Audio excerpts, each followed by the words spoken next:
Right, so delighted to have Alison with me here today to talk about her book. Just come out, Pauline Gower, one of the most inspirational aviators in the last century. So congratulations on writing the book. Thank you very much. Hopefully it's been a success so far. So we'll talk about the book and some of the planning and how you did it, and not try to give too much away. Exactly. We'll have to go to it. Yeah. Okay. So Alison, what was it first that drew you to Pauline Gower's story? I came across her, and this is this little backstory really. I came across her story and the 164 women she flew with during the war in a bookshop, Hampton Court Emporium. Grand title for a very dusty and really full to bursting shop. They have books in there as well, and I just caught Spitfire Women by Giles Whiffle, really caught my eye. Mainly because I hadn't realised or knew that women flew Spitfires during the war, and then I bought the book and discovered that they didn't just flew Spitfires, they flew all manner of types of planes, and Pauline was the woman behind that. Giles' book is a great overview, and it really sparked my imagination, and I wanted to put all those women's stories, many as I could, into a poetry collection. I write poetry, and I thought this would be a really good way of bringing them into attention again and doing it in a different form. So I did. I wrote Sisters and Spitfires back in 2015. Took that into schools and read in front of Spitfires and Wellingtons and museums, and just generally helped. There were lots of other books coming out at that time, just helped raise awareness really. But Pauline's story didn't really leave me, and I tried to write it in a play, Spitfire Trail. And then I did an MA and first novel and wrote it in a novel. So I've got 2/3 of the novel sitting there, Flying Over Clouds, that was called, the thing that they weren't meant to do. So that's sitting there at a shelf for now. And then I really didn't want to leave her story. And I knew that no one had there was no biography about her at the moment. Her son, one of her sons, had written something 25 years ago now, A Harvest of Memories, and that's really hard to get hold of out of print. And I was in touch with him, and I told him about the poetry, and he was really pleased about that, and we published one of her poems as well. And so I told him I had the idea for the biography, also very pleased, and said he could help with material. So that's how it all came about, really. So in respect to the actual planning and the writing the book, when did you start actually putting pen to paper? I started that in a really good year, lockdown, when all the archives were closed. But also a year when lots of us had time in our hands to do more projects. So while working full time, I still wrote the book. The planning, I read lots of biography, and I read an excellent book by Hermione Lee on biography, a really short, tiny book, just for snippets. And she emphasised that a writer has to bring the portrait to life, really. Like a portrait, you've got to get all that detail in, and you've got to bring across to the reader the vital spark of that person. Yes. And so that's what I was trying to do. You've got to really bring that person alive. So you can see behind me, I thought also I'd go along with that idea of portraits. And so I bought their portraits from the National Portrait Gallery. And that really helped me. Pauline was above my desk as I wrote, and just her calm, clear gaze, that just helped me just try and get into their heads a little bit. In terms of planning, I had the publisher before the manuscript, which is probably not always the best way, but it gave me a deadline and a time, really. Focus the mind, and a writing word count each day, which I try more or less to stick to. And as I said, the archives were closed, but I was very lucky. Michael Fahey, Pauline's son, had some material from when he researched his own book on his mother. And that was added another layer of history, because there were letters and documents relating to the launch he did. And there were memories from former ATA pilots who are no longer with us. So that was really valuable material.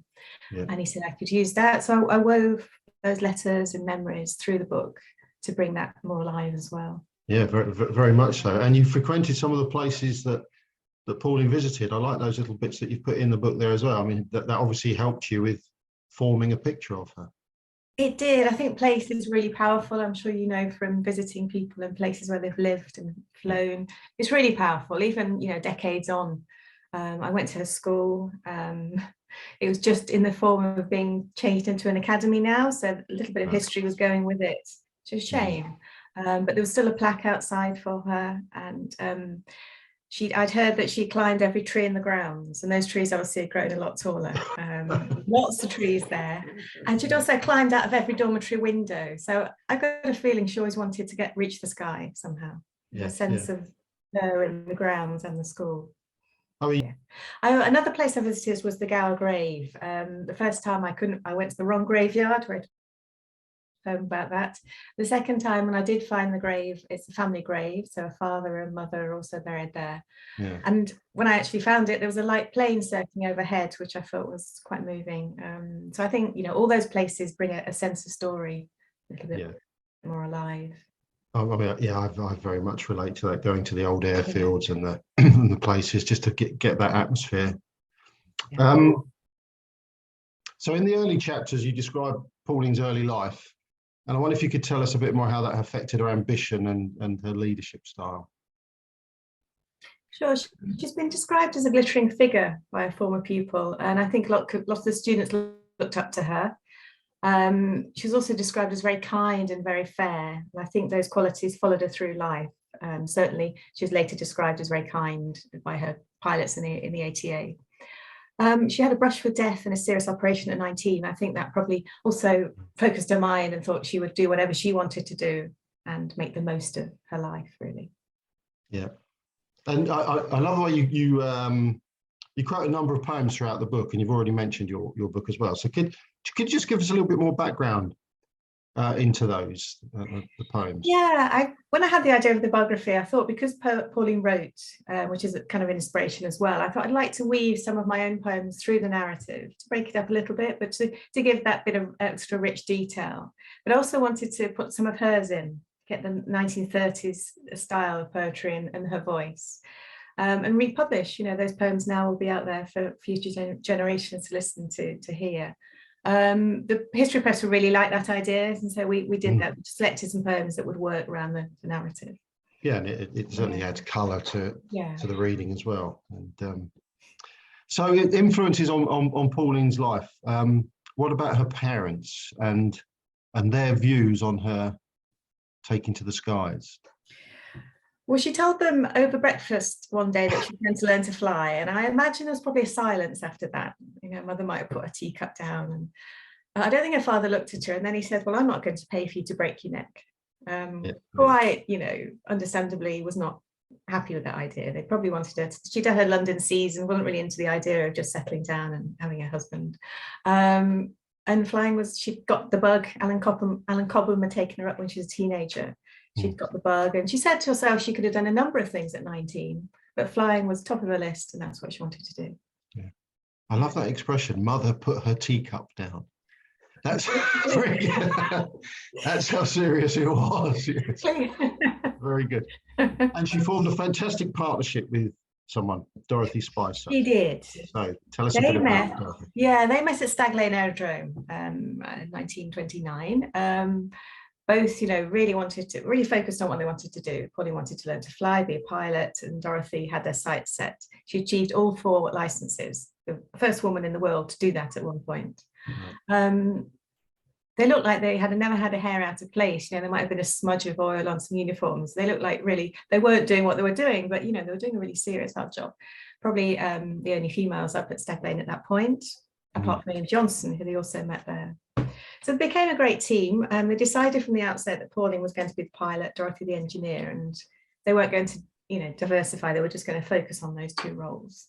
They both set records, and they're both very determined, and I think they complemented each other in many ways. So they formed a really good, successful partnership. So can you describe some of their activities in the 30s and their mishaps, adventures? Very much, I'm sure, wouldn't be allowed today with health and safety and air control, and, you know, so very much of their time. There's a lot of detail in the book. So they set up together the first all-women air taxi service, you know, another sort of first in the 1930s. And Pauline took up a record number of 33,000 passengers, all in her logbooks, clocked at more than 2,000 hours. A year later, once they'd done that, they joined the Crimson Fleet and they toured Britain. It was a pretty, you know, grueling schedule. Dorothy would be looking after the planes all night, and Pauline would be flying all day. Then they did a summer with the British Hospital Air Pageant, and I think they visited a town every day for over the summer, 200 towns, lots of adventures and lots of quite unusual passengers that I think Pauline took up. She describes that in detail in her book. They had crashes, broke parts of the plane, and on more than one occasion she risked her life. but she wrote about this in such a sort of matter-of-fact way that she seemed to take it all in her stride. She ended up in a swamp in Hunstanton in Norfolk. The plane, the 2 passengers flew out, they were all okay.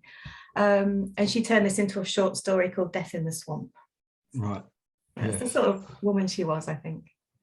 And they had a friendship with Amy Johnson as well. They did. As I said, they met at Stag Lane. There's records of they all went and had a nice weekend together in Tunbridge Wells, where Pauline lived. Mm-hmm. They went on the pier and won lots of things on the slot machines. And I think Pauline won all the cigarettes, and Amy was a little bit embarrassed that she'd come home with all these prizes. And then they wrote, Pauline and Dorothy wrote their memoir, Women with Wings, in 1938. That was the only time they almost fell out, because they couldn't decide who was going to write the main part of the book and who was going to write the epilogue and prologue. And Pauline, probably with quite determination, won the main part. And then so Dorothy was happy to top and tail. And Amy Johnson wrote the foreword to that book. And in that book, the introduction, and in that she described, their really successful partnership and how she looked up to them and how they were pioneers of their time. So, yeah. And so Pauline was a writer as well as a pilot. She was.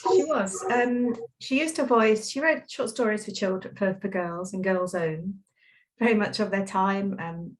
Usually about flying, with some dark moments. Actually, I was reading one. I thought it was quite a light story, and there's quite a bit of violence in there. So matter of fact. She wrote poems, piffling poems for pilots, and she put these into 2 collections, and they were launched. And she had a name for that. That was in the press as well. And she wrote articles, and most importantly, she used her voice to further and advance women in aviation. So she's part of the Women's Engineering Society and also gave lectures. But she used her voice. I think there's a whole collection of her articles, which, importantly, to just use that platform, I think. Yeah, and politically, she was certainly a champion for women's causes. I think not just aviation as well. Can you expand on that a little bit? She was, yeah. As I said, she was a member of the Women's Engineering Society, which is quite influential. Dorothy was as well. So they would have spoken to the pilots of the day. In 1939, she was appointed a commissioner of the Civil Air Guard, which is a new scheme to train pilots through civilian flying clubs. And later, she became the first woman in the UK to be appointed to the board of BOAC, the British Overseas Airways Corporation. So she was using her notoriety, I suppose, as a pilot and her political persuasion to take these positions and to further the cause of women. And so in 1942, she received an MBE for her work as commander of the women's section of the ATE. And very matter of fact, very sort of modestly, when she got the letter from Buckingham Palace and someone said, "Oh, why have you got that?" And she said, "Search me." She didn't know. Really? Yeah. Yeah. So we come to the Air Transport Auxiliary, the ATA. Can you tell us a little bit about what that is and how Pauline came to be involved? Yeah, well, it was set up just before the war, civilian organisation to ferry. There was a need to ferry the aircraft from maintenance units to the RAF bases. It was male and female pilots. At the outset, it grew to 1,200 45 ATA aircrew, and 164 women pilots were recruited from the first 8. So it grew over time as the need became more planes. The women and the men flew without instruments, and so they're at the mercy of the weather and enemy aircraft, and 1 in 10 were killed. So quite a high percentage really of that small organisation, but really, really vital to the RAF work at that time. Absolutely, yeah. So Pauline was charged with what in respect to the ATA at the start? She became the commandant to the women's section. She was asked to set it up. I think they chose her because of all her things she'd done before the war, but also because she hadn't really, unlike Amy Johnson, who probably could have done the job as well, she hadn't really touted the press in a she hadn't gone for fame and fortune. And they knew that she could be calm and political and just do the job really well, which she did. I love in the book the way you bring in the other pilots as well. I'm very deeply envious that you've met some of them too. Yeah. What did her pilots think of her? I couldn't find anyone who said a bad word about her. They all thought she was kind. Mary Ellis, I have a quote here. Kind and fair, as you know, she had shown at school. Mary Ellis described her as a genuine pioneer and the very highest of achievers. So I think that comes from the 30s, but she was also a sort of a soft politician. She got her way very cautiously, but each step of the way was sort of planned out, and she had the right conversation at the right time. So she achieved things throughout the ATA years as well. Yeah. So you mentioned a bit earlier about the first eight. Yeah. Can you just tell us a bit about the first eight, who they are? Yeah, well, they were very colourful. She wanted people with over 250 hours. They didn't have time to train, so they used this sort of pool of people who were there. Usually, obviously, wealthy women who had the time and the money to fly and to afford their own planes. But there were also ballet dancers, ice hockey champions, stunt pilots. They all had a colourful background, which is in detail in the book. And many of them went on to fly after the war, and they were a colourful bunch. And of course, the press had a field day, literally. Some of those headlines led to some funny poems because women flying planes. They had a field day, and they came up to I think it was Hatfield to take photos, and they got them to scramble to the Tiger Moth, and they were in their heavy flying suits and parachutes, which they didn't fly in the flying suits after that. And there was a sort of one day when they didn't quite catch them the first time, so they asked them to do it all again, and they went, "Do this again? These are really heavy, Yeah. And there's a one really brilliant picture of the photographer's hat is in the photo. So I'll have to study that again then. Yeah, because there's a lovely picture section in the book as well. So I'll have to go back. The photographer's hat's in it, is it? Yeah. Okay. I'll have to check that one out. One aspect is which is pertinent to today is the pay situation in the ATA. So tell us a bit about that. Well, this again is where Pauline should be remembered for this first. Originally they were paid 20% less than the male pilots, for doing the same job. And they also had to pay for their billets and accommodation, whereas the men didn't. So, obviously inequality was there from the start, unsurprisingly really, but they were doing the same job. And so Pauline was determined that she was going to get equal pay. They were all risking their lives equally. And so she did. They achieved equal pay. And that was the first time, I think, in employment history that women had equal pay. I didn't know about the billets and accommodation as well. So they set up, there was the women's, that they were down at Hamble. Yes. And so down there they had to pay for all their billets. Yeah. Good Lord. Wouldn't happen now, would it? No, well, you'd certainly hope not. No. So in the book, you go into the daily life of the female ATA pilots and the social side.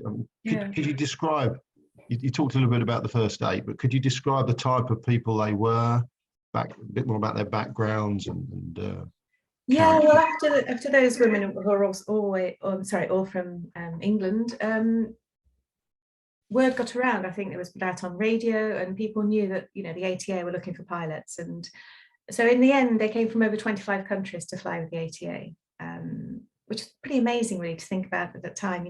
Jackie Mogridge, or Jackie Soror as she was then, made her way at 19 from Pretoria in South Africa. Just made her way over to fly. She was determined to fly. Joy Lofthouse, who I did meet, talked about the variety in the mess and hearing lots of different voices around her. She didn't use the word diversity, obviously that wasn't the word then, but she spoke a bit more of a League of Nations.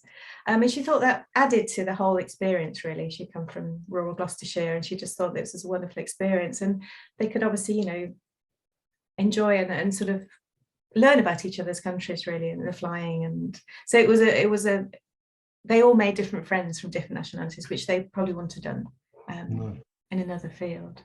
And I think many became friends, and many lost friends, but these friendships endured down the decades. So there's not just nationality, there's quite a wide, would it be fair to say a wide range of ages as well?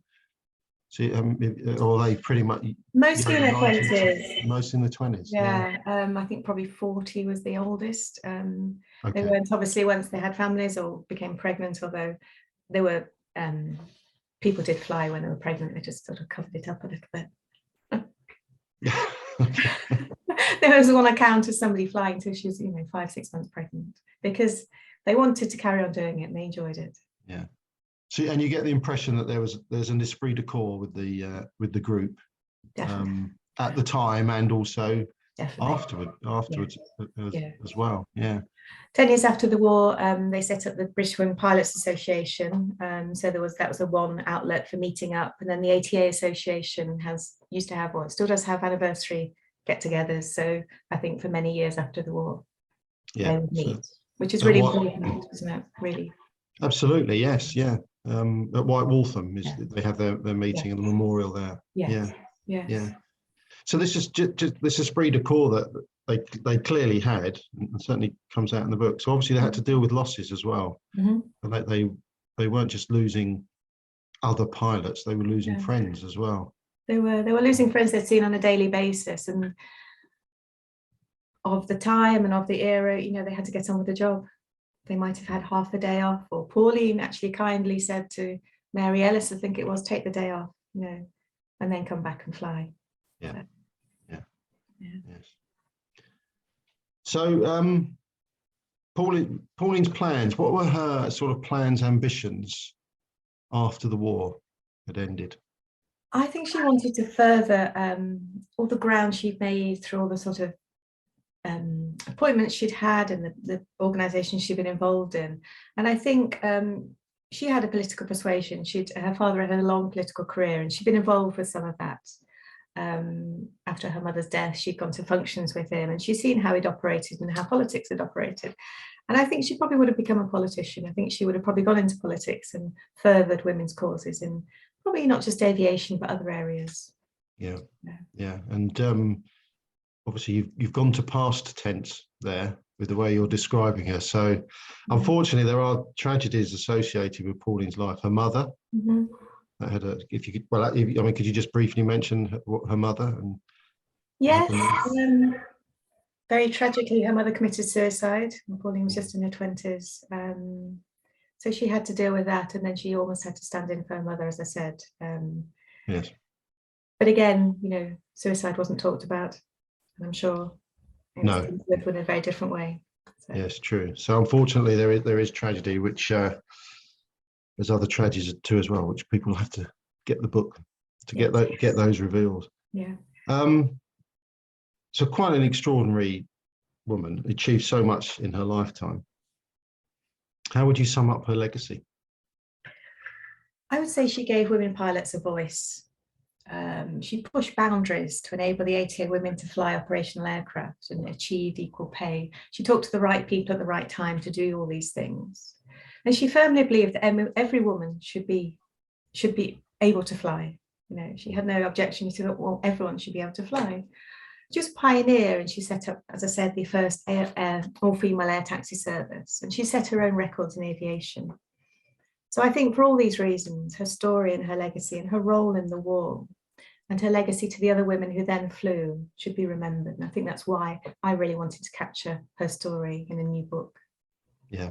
And I've been researching the ATA story over the last few years, and there was clearly a gap in respect of Pauline's profile, which became apparent to me. And I think this definitely fills that gap, and hopefully it reflects the inspiration she has been to pilots that have come through. I've spoken to a few RAF female pilots, and they're obviously very familiar with the ATA story. But hopefully we can keep that profile going, and it will inspire further females into aviation. Yeah. So congratulations again on the book. Thank you very much. Pauline Gower, our pioneering leader of the Spitfire Women, by Alison Hill.